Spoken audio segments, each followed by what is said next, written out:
Assalamualaikum warahmatullahi wabarakatuh. Salam sejahtera untuk semuanya. Adil Katalino, Bacuramin Kasaruga, Basengat Kajubata. Oke, jumpa lagi dengan saya Galuh Bayu Ardi di channel yang kali ini akan seperti biasa, seperti minggu-minggu lalu.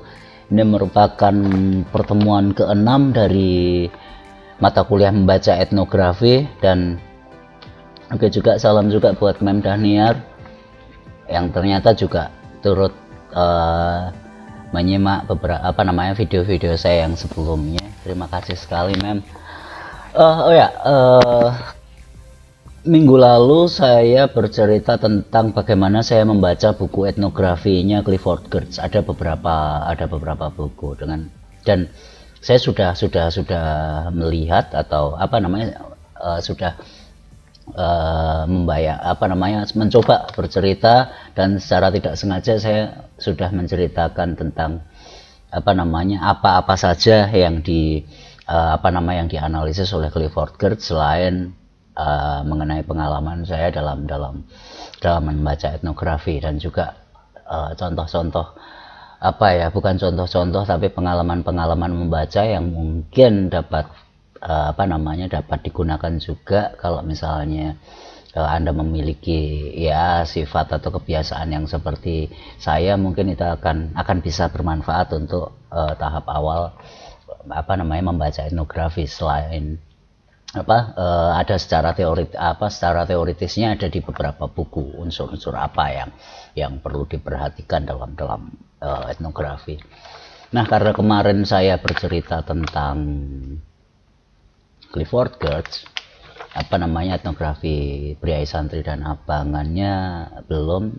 Saya lebih ke tafsir budaya kemarin, tafsir kebudayaan, interpretation of culture, yang bagian sabung ayam, malahan bukan bagian yang ingin saya ceritakan. Nah, kali ini mungkin saya juga akan saya ceritakan saja dari referensi yang saya dapat tentang biografi Clifford Geertz. Oke, apakah ini nanti, dan saya rasa biografi seorang antropolog, biografi seorang etnograf di sini itu menjadi salah satu, sebagaimana dikatakan Paulo Magai, menjadi salah satu bagian bagaimana kita bisa membaca etnografi, termasuk juga bagaimana para etnograf itu memiliki referensi pengetahuan antropologisnya, paradigma antropologisnya, cara berbicara, cara menganalisis atau melihat secara antropologis. Jadi itu akan cukup memperkaya, dan kita bisa memperoleh banyak hal yang secara mendalam, tidak hanya pada etnografinya tapi pada ide-ide sang antropolog tersebut. Oke. Geertz memang seorang antropolog yang luar biasa. Beliaunya lahir di San Francisco, Amerika. Lalu kemudian sempat bergabung dengan Navy atau Angkatan Laut di Amerika Serikat, US Navy di sana, antara tahun 1942 dan 1945, dan beliaunya memiliki pengalaman sebagai militer. Dan kalau di sana memang pada tahun-tahun tersebut atau ketika dalam kondisi peperangan, Amerika memang di sana mewajibkan untuk wajib militer. Dan kemudian beliau bertemu dengan Talcott Parsons yang merupakan seorang antropolog sosial, sementara Geertz sendiri adalah antropolog budaya. Talcott Parsons Anda juga mungkin mengetahui beberapa teorinya tentang realitas sosial, dan Talcott Parsons ini adalah lebih cenderung diklaim sebagai daripada antropolog, lebih banyak diklaim sebagai sosiolog tentang teori-teorinya tentang realitas sosial itu berada di dalam kepala atau di luar kepala, atau the truth is out there, atau in there, atau inside our mind gitu kan. Nah, Talcott Parsons mengajarkan pada Gertz, atau istilahnya Gertz menjadi mahasiswa dari Talcott Parsons, dan saat itu Gertz menjadi seorang antropolog, ya dilatih oleh Talcott Parsons dan mengadakan karena sebagai antropolog dan antropolog Amerika wajib untuk observasi, partisipasi, atau turun ke lapangan. Dia melaksanakan melakukan penelitian, dan penelitian itu dibiayai oleh Ford Foundation. Anda tahu Ford adalah salah satu perusahaan mobil yang ya mungkin ini adalah salah satu CSR-nya atau partisipasi Ford dalam bidang ilmu pengetahuan dan pendidikan. Beliaunya sempat didanai oleh berbagai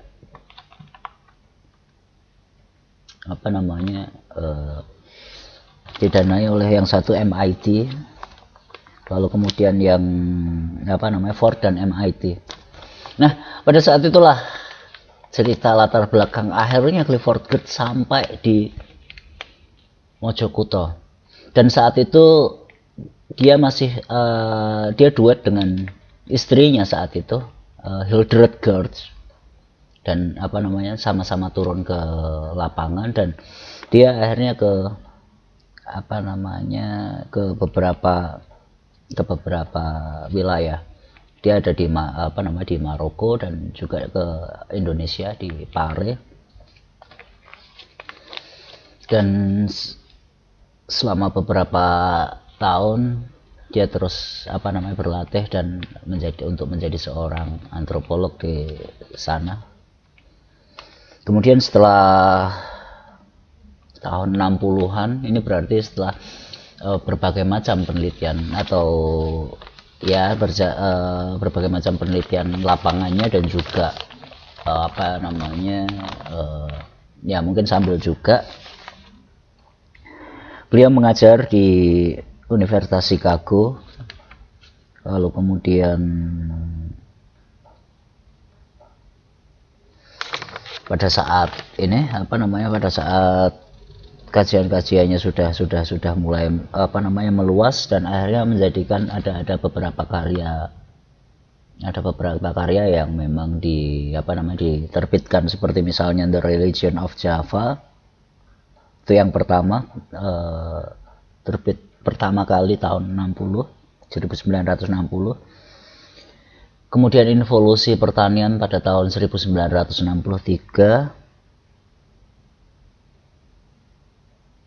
Dan pada pertengahan 60-an juga, pada pertengahan tahun 60-an beliaunya langsung ke Maroko untuk penelitian tentang, ada penelitian baru, dan publikasinya judulnya Islam Observed, Islam dalam pengamatan saya, kalau mungkin buku-buku yang diterjemahkan.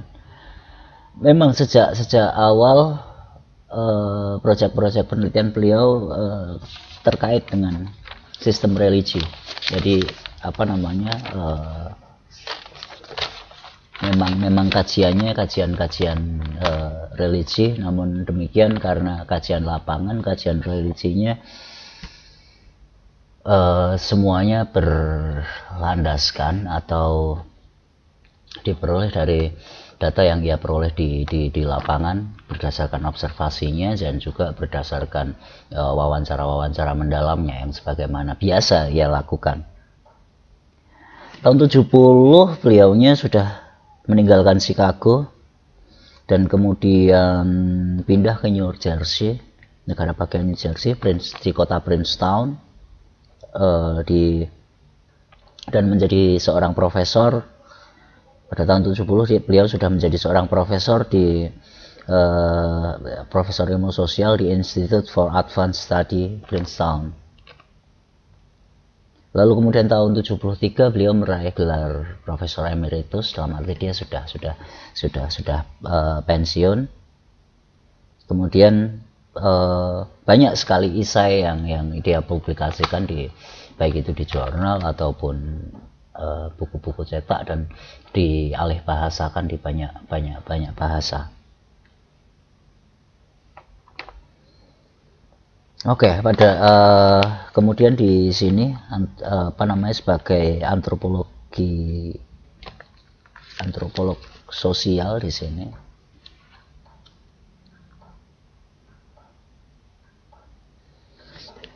Dan saya melompat-lompat di sini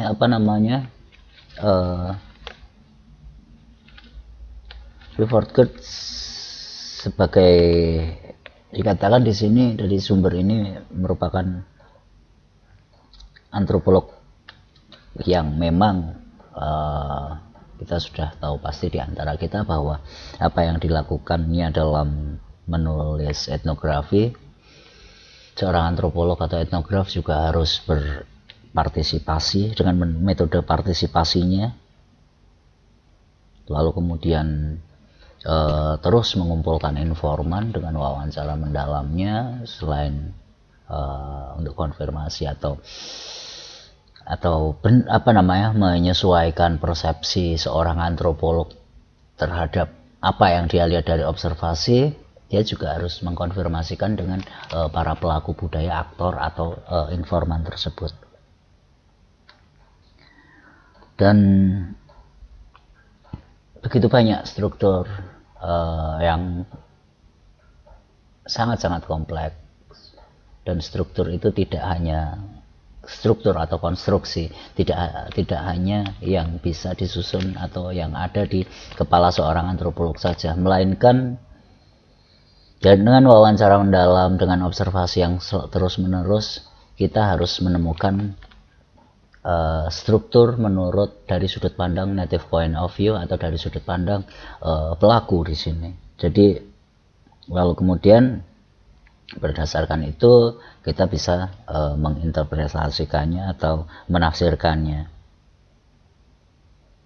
Nah, hal ini kemudian dianggap bahwa apa yang kita lakukan, apa yang kita lihat, itu kita interpretasikan di sini semua sebagai sebuah sistem simbol.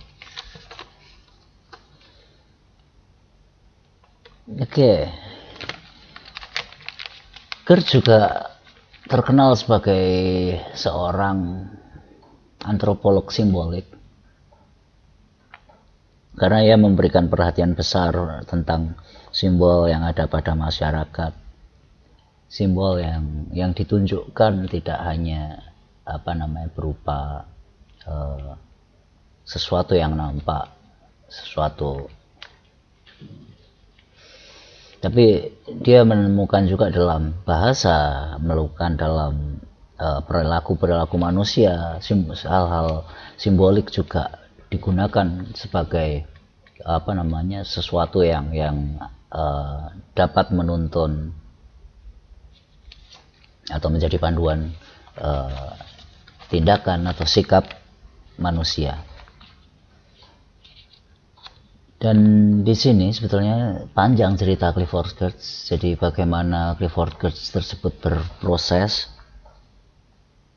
sampai akhirnya mungkin Geertz juga akan memiliki asumsi dasar tentang apa itu kebudayaan. Nah, sebetulnya ketika kita bertanya atau menyatakan bahwa apa sih teori di antropologi? Nah, ini sebetulnya ketika kita berkutat atau ingin menemukan yang namanya teori dalam antropologi menurut beberapa ahli, walaupun teori-teori itu tidak universal, jadi kita lihat sebagai asumsi atau sudut pandang. Nah, itu justru berada pada bagaimana saat kita atau saat antropolog itu mendefinisikan kebudayaannya, karena itu nanti yang akan menjadi kerangka etnografi kita semacam apa. dalam arti aspek-aspek kebudayaan yang apa saja yang akan kita amati. Nah, ini kita batasi dulu dengan, atau kita konsepsikan, kita rangkai dulu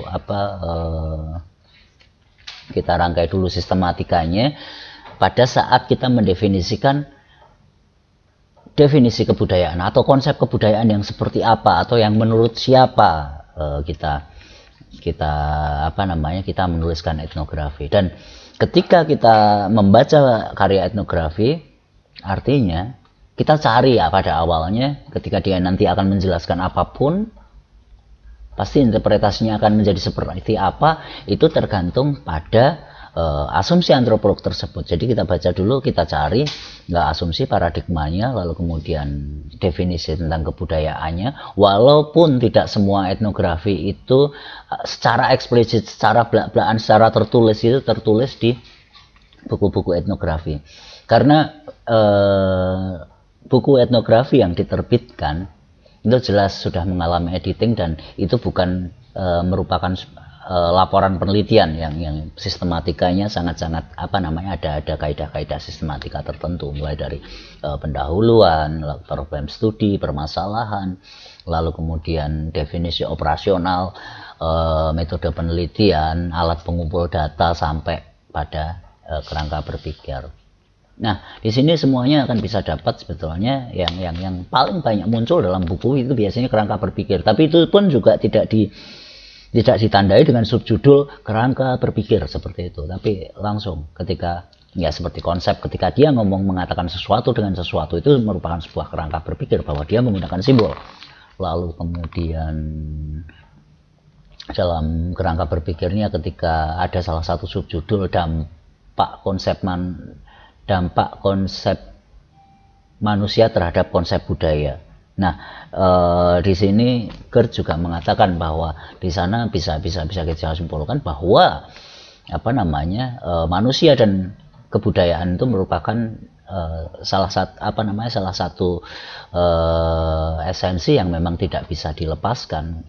Dia akan dikatakan sebagai manusia jika ada di situ bersanding dengan kebudayaan, dan kebudayaan itu akan ada ketika di situ memang ada manusianya. Jadi itu adalah suatu bentuk bahkan istilahnya eksistensi manusia itu akan hilang tanpa kebudayaan, dan kebudayaan tidak akan kita bahas atau kita lihat ketika manusianya juga tidak ada. Nah, seperti itu misalnya salah satu contoh kerangka berpikir dalam buku-buku etnografi yang bukan merupakan berbentuk semacam laporan penelitian. Oke, itu tadi.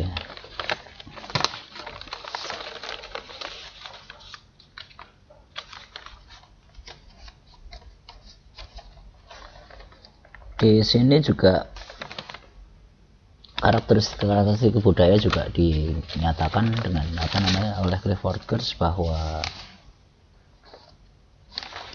budaya itu diwariskan, pasti, karena budaya adalah semacam salah satu bagian dari budaya adalah sistem pengetahuan, dan aspek pengetahuan ini akan selalu berkembang dan terus berkembang karena terus diwariskan dengan berbagai macam cara, dengan simbol, karena simbol dan simbol itu dikomunikasikan, seperti dalam bicara seperti ini, nasihat dan lain sebagainya. Lalu kemudian buku-buku tulisan, kemudian buku itu dibaca, dikembangkan, dikomunikasikan lagi, dan ada pengetahuan baru dari hasil sharing pengetahuan, muncul teori baru, muncul bangunan atau konstruksi, paradigma baru, pendekatan baru, dan lain sebagainya. Oke. Dan ya, simbol merupakan sesuatu yang digunakan oleh manusia untuk mengekspresikan segala macam hal. Ketika semua itu bisa diinterpretasikan, ketika bahwa segala macam ekspresi ide dari manusia itu terekspresi dalam wujud apapun, dan itu bisa diinterpretasikan, maka itulah kompleks dari sistem simbol tersebut. Gertz pernah mengatakan bahwa simbol merupakan jaring-jaring makna yang dirajut oleh manusia dan manusia terjerat di dalamnya, dan kita tidak bisa lepas dari jeratan-jeratan pemaknaan tersebut. Oke, saya membayangkan Spider-Man bikin jaring lalu dia terjebak sendiri dan tidak bisa bergerak. Kemudian di sini dinyatakan juga bahwa budaya berfungsi untuk memaksakan makna tentang dunia. Kadang-kadang bukan kesepakatan tapi dipaksakan. Ini dalam politik dan kebudayaan. Ada sebuah kekuasaan di sana. Untuk memaknai sesuatu itu harus dengan makna tunggal. Harus dengan makna-makna tertentu. Nah, sementara antropolog di sini tugasnya adalah menginterpretasikan atau menerjemahkan berbagai macam simbol sebagai suatu petunjuk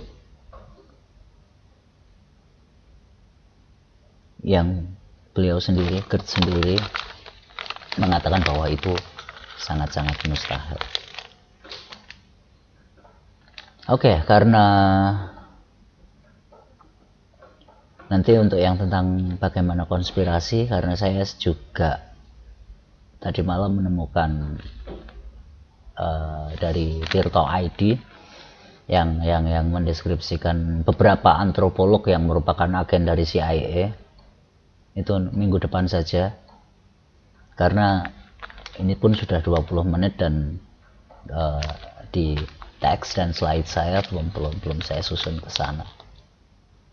Oke, maaf kalau untuk kali ini penjelasannya tidak mengalir seperti biasanya, tapi paling tidak kita tetap bisa berdiskusi, kita tetap bisa mendiskusikannya. Dan Clifford Geertz memang bukunya sangat-sangat banyak sekali, dan mungkin nanti ada salah satu konten tambahan yang memang